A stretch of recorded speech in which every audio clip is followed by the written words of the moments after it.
Let's rewind the clock. Imagine it's 1952. You walk into your living room and turn on the television.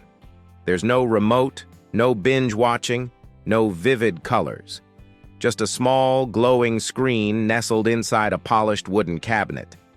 This wasn't just a device. It was furniture, a proud centerpiece that stood like a guest of honor with the entire room arranged around it. Back then, only about half of American households even owned a TV. If you were one of the lucky ones, your house instantly became the neighborhood theater. Kids would sit cross-legged on the carpet, parents in their armchairs, all eyes fixed on the screen, waiting for the magic to start. And that magic arrived in black and white. The flickering image had a warmth that modern screens just can't replicate. You could almost feel the hum of the vacuum tubes and smell the faint scent of heated dust. Remember what happened when the picture started to roll or get fuzzy?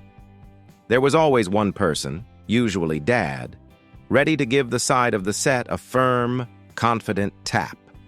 And somehow, that almost always did the trick.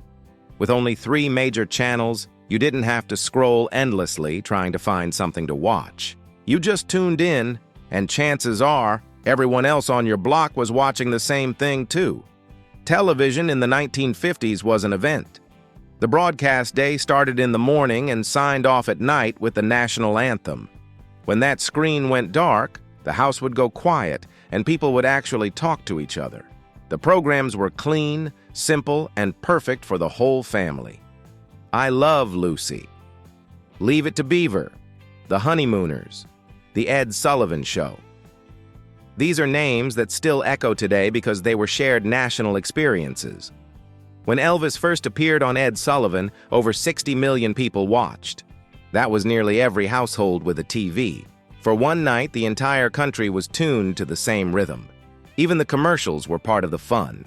The jingles were incredibly catchy, the voices were cheerful, and everyone seemed so happy selling soap or soda. Brands like RCA, Zenith, and General Electric weren't just companies. They were symbols of progress. Owning a television made you feel like you were living in the future. But don't mistake it for a casual luxury.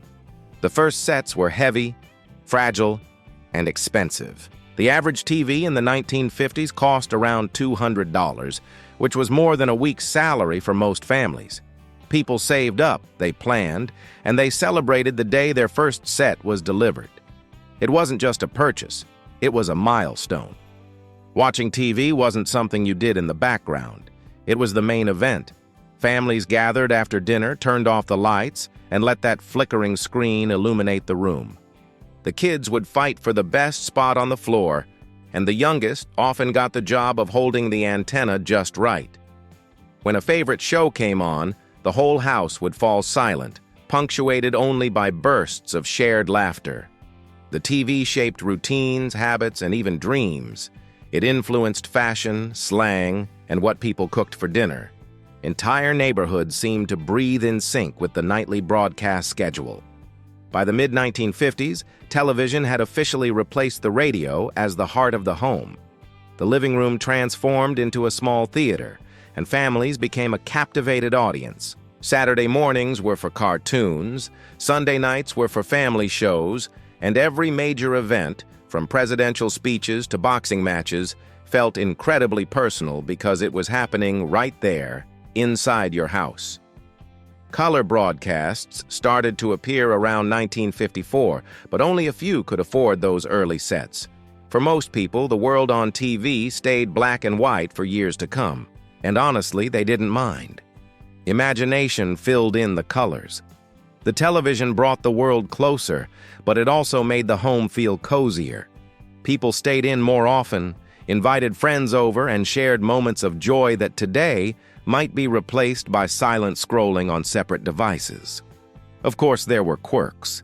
Adjusting the rabbit ear antenna was a true art form. A little tin foil wrapped around the tips was a common household accessory.